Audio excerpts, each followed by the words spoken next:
Let me tell you a story. The year 2025. The economy thriving. The people loving. The style terrible.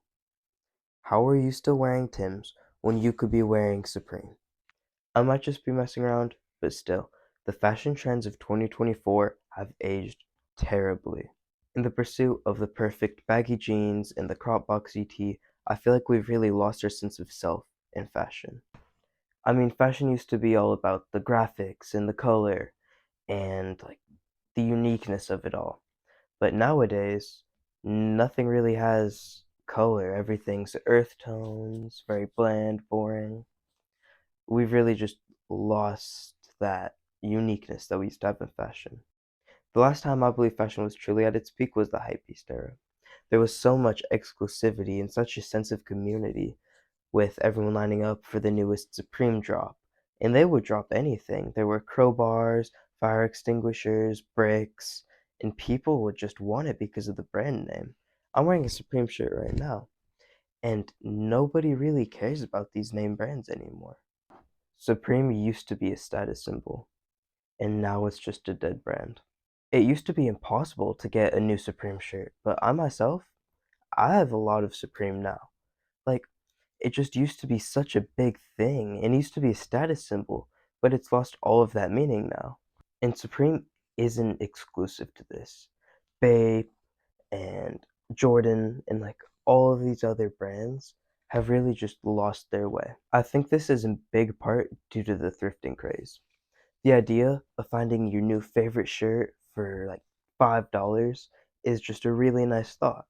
But does that happen to anyone? No, it really doesn't. But the thought that it could keeps people going.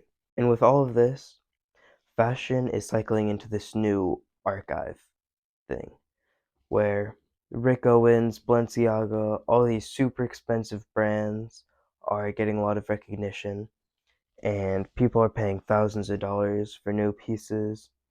And that's the same thing as the hypebeast era, basically. People are excited about the exclusivity of it. Even if the pieces are basic, don't look that good, you could get it on AliExpress for $10. It's still exclusive. It's still hard to get. Take Chrome Hearts for example. You have to make an appointment to even get in the store, which those can get backed up for months. And also, everything is handmade, and there's a very limited supply. So every piece is selling for upwards of $500 to $1,000. And people are starting to get upset. No one can afford $500 for a chain or just a Rick Owens t-shirt. It just doesn't make sense. Hypebeast fashion was cheaper and it had the same exclusivity, it had the same excitement around it. But like I mentioned earlier, hypebeast fashion prices have declined. Supreme can be bought for retail almost anywhere. Shirts sit on their website for months. Like, the resale prices have gone down. But that's also due in part from the drops. And this year, 2025, Jordan Brand has an insane lineup of drops. They're re-releasing a bunch of hype shoes that resell for over $1,000. They're releasing the Galaxy Foamposites, which people would literally trade cars for back when they came out. So some of the hype is coming back up and being generated again. Do I think this is enough to bring the whole style back on its own? No. But you also have to keep in mind there's still a loyal following of people who really like hypebeast fashion. Like, there's still hypebeasts.